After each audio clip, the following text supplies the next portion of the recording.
I stepped out of my cozy bed, the softness of sleep still clinging to my eyelids.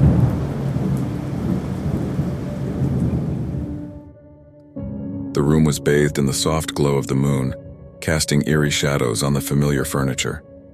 I pulled on my jeans and a warm flannel shirt, leaving my cabin behind as I ventured into the wilderness that surrounded it.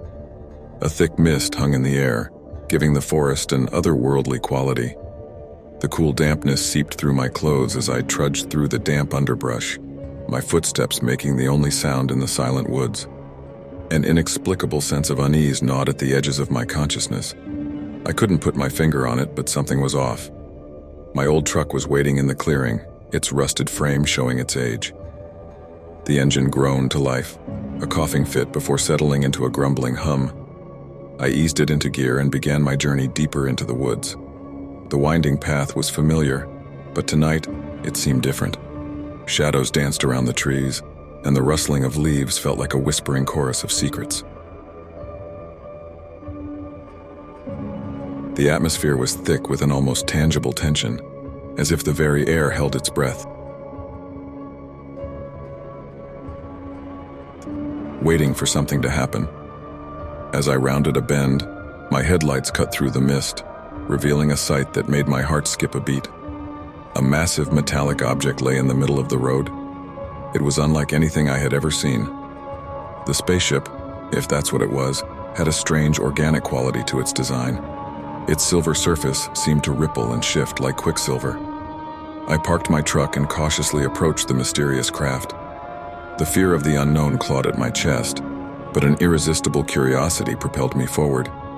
The spaceship's hatch hung partially open, revealing a dimly lit interior.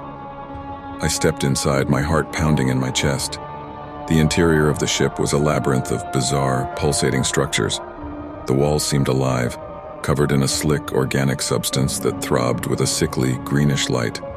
The air was heavy with an acrid, metallic odor, and a low, eerie hum filled the space. It felt like stepping into the belly of some unimaginable beast. As I ventured deeper, I heard a faint, plaintive sound. It was a mix of a whimper and a croak, an alien noise that sent shivers down my spine. I followed the sound to a chamber at the heart of the ship. There I found them. Alien creatures unlike anything I could have ever imagined, huddled together. They were vaguely humanoid in shape, with slender, elongated limbs and pallid, translucent skin. Their large, unblinking eyes were a stark, glowing blue, and they huddled together, their bony frames shivering in the cold, sterile light of the spaceship. One of the aliens extended a frail, trembling hand towards me, and I saw the fear in its eyes.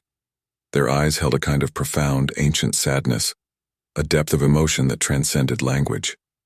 I couldn't understand their words, but I could feel the raw emotion in their cries. They were not invaders, but refugees lost in a strange and hostile world. My fear began to ebb, replaced by a deep sense of empathy. I reached out a hand and the alien hesitantly touched my fingers.